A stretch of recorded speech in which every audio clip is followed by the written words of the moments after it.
So for this video, we're going to add the integers or get the sum of the integers. Okay? So paano nga ba mag-add ng integers? Okay? So before we proceed in adding integers or getting the sum of integers, let's define first ano ba si integers. Okay? So when we say integers, it is composed of a zero number, okay? A positive number, and also a negative numbers. Okay? So, yan po yung definition natin ng integers. It is composed of 0, a positive number, and a negative number. So, ano ba yung mga positive number? So, yung pong mga positive number, yan po yung mga counting numbers. Okay? So, like for example, we have 1, or we have positive 1, we have 2, we have 3, we have 4, we have 5, and so on. So, yan po yung sinasabi natin ng mga positive number. Or you can write a positive number with a plus sign. So, we have positive 1, we have positive 2, we have positive 3, we have positive 4, and so on. Okay? So, yun po yung ibig sabihin natin ng positive number. Those number na kung saan ay belong sa counting numbers. And you can write the positive number using plus sign or kahit walang sign or walang plus sign. So, automatic, kung nakita nyo ng number ay walang sign, so meaning that is a positive number. How about a negative number or a negative integer? So, yan po yung mga number na kung saan ay may mga negative sign. So, we have negative 1, di ba? We have negative 2, we have negative 3, and so on. So, any number with negative sign or dash sign, that is a negative number or a negative integer. Okay? So, that is the definition of integers. Composed of 0, positive number, and a negative number. That is integers. So, how about if we're going to get the sum or how to add integers? Okay? Like, for example, we have positive 3 plus positive 6. Okay? So, this example ay parehas po sila ng sign. Okay? Kasi the sign of 3 is a positive and the sign of 6 is a positive. So, parehas po silang positive number or positive integers. Okay? So, paano tayo mag-add kapag positive or parehas na ang sign ni integers? Okay? So, ang gagawin lang po natin is just get the absolute value. Yun po lagi ang unin yung gagawin kapag mag-add tayo ng integers. First, get the absolute value. So, ano ba yung ibig sabihin ng absolute value? So, pag sinabi po natin absolute value is just determine or write the positive value or the positive number of that integer. Okay? So, again, pag sinabi pong absolute value, the answer also or the answer always ay positive. So, ang gagawin nyo lang is transform nyo lang, di ba? I-change nyo lang yung integer na yon into a positive number. Okay? That is the first step to do once na mag-a-add tayo ng integer. Okay? So, we have 3. What is the absolute value or the positive value ng 3? Ay still 3 po. Okay? How about 6? What is the absolute value or the positive value of 6? Is still 6. Okay? And since we are adding integers with same sign, kasi nga parehas po silang positive number, you're going to add the absolute value or the absolute value ng ating nakuha sa original number natin. So, add lang natin. So, we have 3 plus 6, we have 9.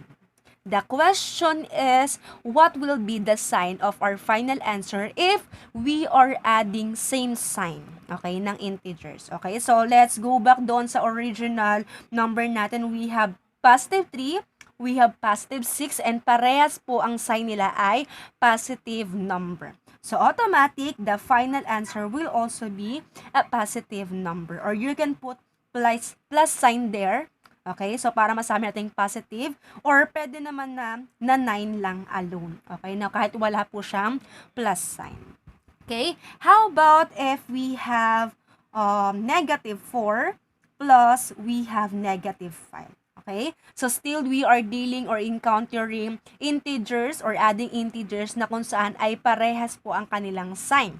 So, we have negative 4, we have negative 5. So, parehas sila ng sign. Parehas po sila negative. So, same procedure lang ang gagawin natin doon sa number 2. Okay?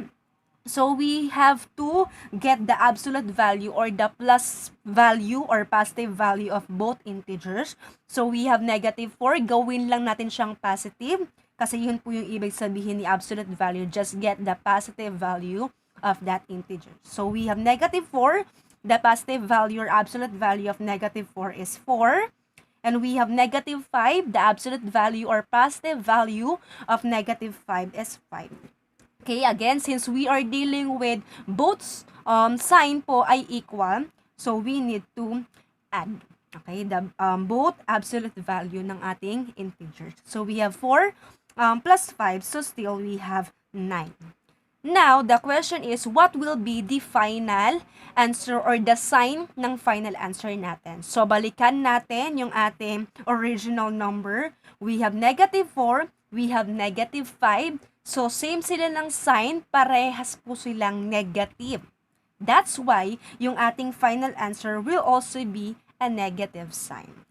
So, we have -9. Compared to number 1, parehas po silang positive sign. That's why we have positive then na final answer. So, you can write plus sign or kaya wala. Parehas lang naman sila. But here sa number 2, parehas po silang negative sign or negative number. That's why yung ating final answer will also be a negative sign. Okay? How about if we have here -7 plus 9? Okay, how about if we have -7 plus 9? So, as you can see, we are dealing or we are encountering na kung saan yung ating integers po ay magkaiba ang sign. They have different sign. It's because we have -7 and we have +9. So, we have different sign na ina-add. So, what will be the process or what will be the procedure if ganito ang sitwasyon na magkaiba po ang sign ng ating integers, okay? So, same lang po siya ng first step. So, pag sinabing first step, get the absolute value of both integers. So, we have -7, ang kanyang absolute value ay +7. What is the absolute value of 9? Is still, we have 9. And since we are dealing or encountering different sign, okay, magkaiba po ang sign ng ating integers, kung dito sa 1 and 2, parehas ang sign nila kaya nag-add tayo. Here, magkaiba ang kanyang sign. That's why we're going to subtract. Okay? So, subtract natin yung absolute value ng ating integers. Okay? So, in subtracting, so una nyong isulat is yung higher value or higher number. And then minus 7. Okay? So, 7 minus 9 or 9 minus 7. So, we have here So, 9 minus 7, we have 2. Now, what will be the sign of the final answer? Is it to be a negative or a positive? So, balikan po natin yung ating original number. We have -7 and we have +9. So, ano ba ang susundin? Si negative ba or si positive para sa ating final answer? Okay? So, it should be a positive number. Okay, so why? It's because kapag nag-a-add tayo ng magkaiba ang integers, okay, susundan po natin or ifa-follow natin or ika-copy natin yung sign ng mas mataas ang number or mas mataas po ang value. So, we have -7 and we have +9. So, ano bang mas mataas sa 7?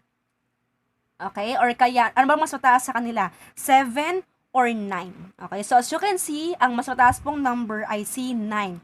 So, greater to kesa kay 7. That's why, yung sign ni positive ni 9, or yung may pinakamataas na number, siya po yung susundin na sign.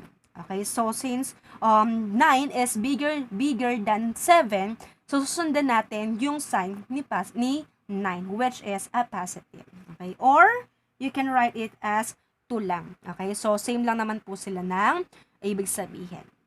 Another example, we have 2 plus -8. So, how about if ganyan po yung situation natin? So, same lang ng process na ginawa sa number 3 since we are dealing or encountering integers na kung saan ay magkaibang sign. Kasi yung isa ay positive, yung isa po ay negative ang sign niya. Okay, so first step, get the absolute value of 2 is still 2 po yan. Whereas the absolute value of negative 8, meaning positive value ni negative 8 is positive 8.